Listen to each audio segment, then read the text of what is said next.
Welcome to everyone joining us online for our Respect Showcase. We have many primary and secondary schools from across the UK watching this event today. We're also joined by parents, carers, policymakers, and supporters. And of course, our funders, I Will Fund and Spirit of 2012, without whom none of this would have been made possible. But most of all, we're delighted to have you all with us today.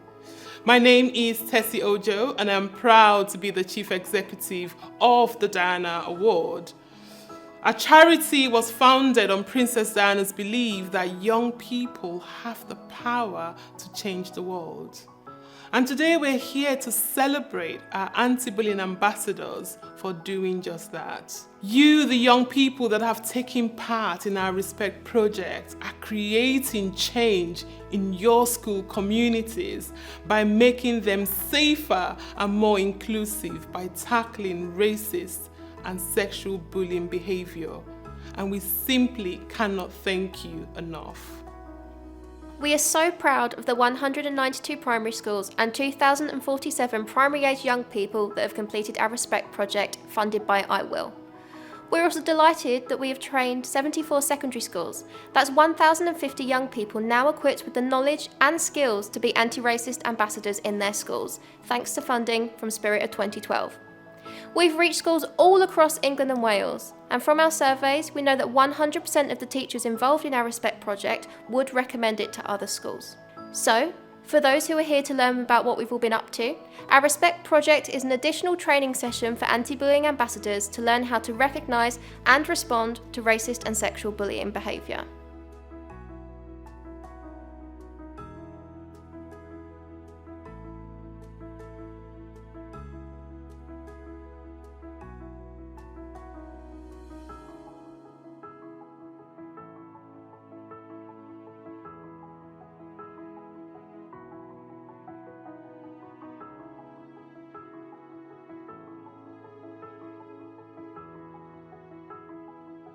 Ambassadors not only actively got stuck into our online training sessions, but they also came up with some impressive campaign ideas to raise awareness of these types of bullying behaviour and celebrate differences within their schools.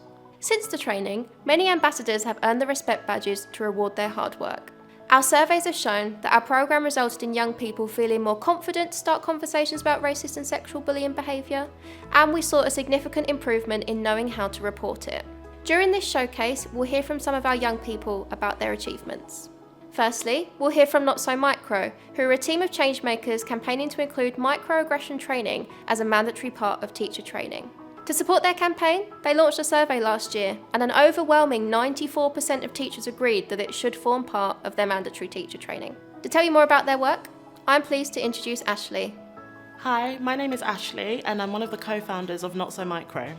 When the Young Changemakers programme began, we agreed that the mental health of young black students needed to be addressed at a legislative level. Research, as well as the lived experiences of young people, showed us that the ethnic minorities in the UK experience racism and microaggressions in education, with more than 95% of students stating that they had witnessed racist language at school. This then had a negative impact on their mental health. So it quickly became clear to us that more needs to be done to advocate for young black students, which led to the creation of Not So Micro.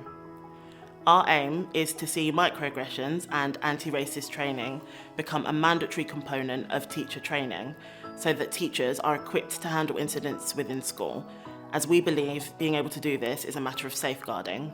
Since creating Not So Micro, we have created a government petition which received over 200 signatures, created a survey with Centre for Mental Health, which was answered by nearly 300 educators, demonstrating that over 90% want mandatory anti-racism training. And we have spoken at various events, including the National Mentor Summit 2023 in Washington, DC. We've also had the chance to help with this amazing Respect project, which has put us in a position to share our learnings and lived experiences with educators. In the future, we aim to create a training package and conduct a pilot scheme so we can show the benefits of microaggression and anti-racism training in schools. We want to continue expanding our team so that we have a variety of young people with different lived experiences to continue to inform the work that we do. We, of course, also want to continue pushing for and lobbying for our idea to become legislation, and will want to work alongside the Department of Education on this. The anti-racist bullying training has enabled our students to grow in confidence, which has been fantastic to see. They've led on assemblies, whole school assemblies. They've stood up, they've spoken up, and what they've been able to say is it's not just about words, we need actions. As a result of that, we have put in a number of things around the school to raise awareness, to help and support students that need it, but also for our anti-bullying ambassadors to be recognised, for them to be faces that students know that they can go to along with staff to report any concerns they might have.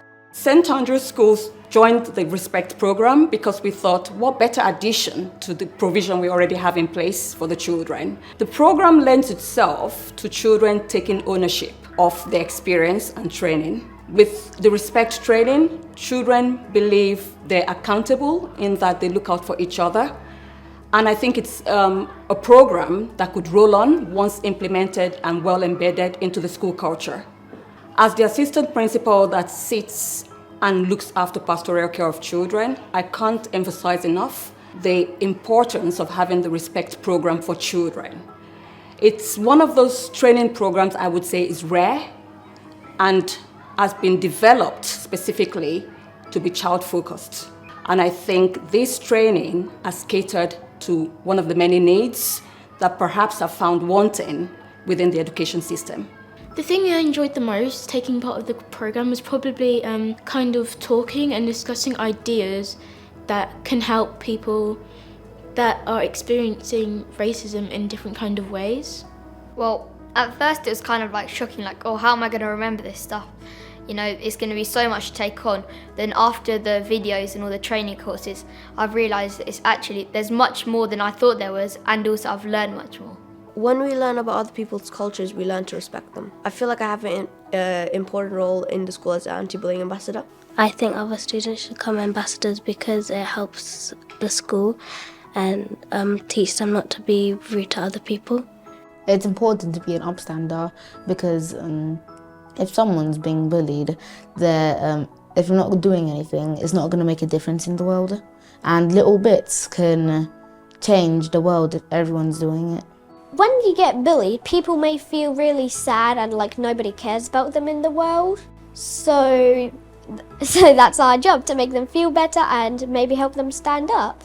The Diana Award has helped us to really focus on making sure that we look at issues that affect our young people, and we use their student voice, their ideas, their opinions to work on projects around the school site. Personally, for me, it's been really exciting working with the Diana Award, specifically on the Respect badge. It's been wonderful to see so many students that have completed the training flourish, to build up relationships with people that perhaps they would never normally be friends with, to have an opportunity to share their ideas, their thoughts, their feelings. And the thing that was so wonderful about this programme is it was made really age appropriate for our children. There were activities that were really accessible for our children, and it's something that the children who are our anti-racism ambassadors and our anti-bullying ambassadors, they hold very closely to them. They're super proud. The differences we see in our children are that they are really willing to talk about these really important subjects, things that maybe feel a little bit taboo and a little bit scary to talk about in case they say the wrong thing, but to know that they have the understanding they need to spread awareness to other children and call out what they see. We've learnt different types of bullying and how we can make the world a better place. Racist bullying behaviour is when someone is being rude about your ethnicity and culture, and like your skin colour and hair colour and where you come from. So for example, someone could be saying, oh, don't play with this person because this about their skin colour and this is where they come from. And differences are good because it means if we're all the same, it's too boring. If we're all different though, we can learn about each other and become friends with different people. Racist bullying behaviour is like against that.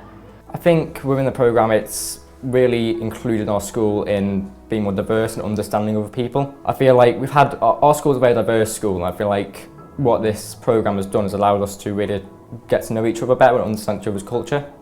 That's been a great opportunity. I feel it's affected me as I now know how to more comfortably and respectfully respond to students who may have experienced this bullying, and now I know how to help them. We believe very strongly that we need to create leaders and role models to help shape our communities that we're in, our school community, our wider school community, and those students have been given a voice and really come out of themselves. Students who speak English as an additional language. We've got maybe 26, 27 different cultures represented in our school, and we've organised events that have given those students a platform to share their experiences with other students and educate our community about the diversity and the richness that is there. If you're going to transform communities, you have to start where you are. You have to face head on the challenges that are there.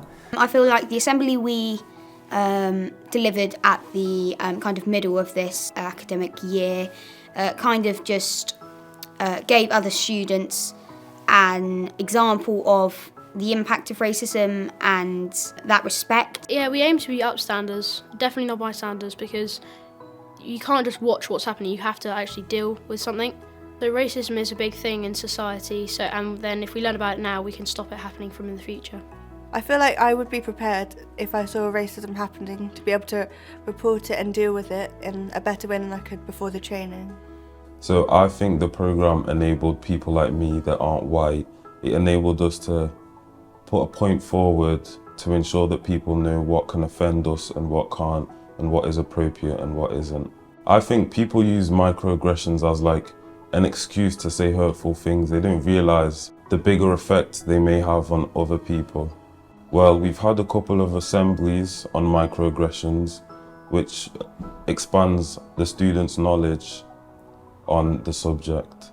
People perhaps making jokes around the N-word and stuff like that, and they take it lightly because they think it's a joke, because they don't really understand the history behind the word, so they neglect its importance. And maybe I think it's perhaps their ignorance that makes them say things like that. I'd say we just keep on telling them what's acceptable and what isn't, because at some point they will reach a point of realisation where they need to stop. I think for us, one of our underpinning kind of values, our school ethos, is about kindness. So we live in a world where there is so much unkindness based on people's differences, and we wanted to invest and engage with a programme where children were able to celebrate their differences and support other children with their differences.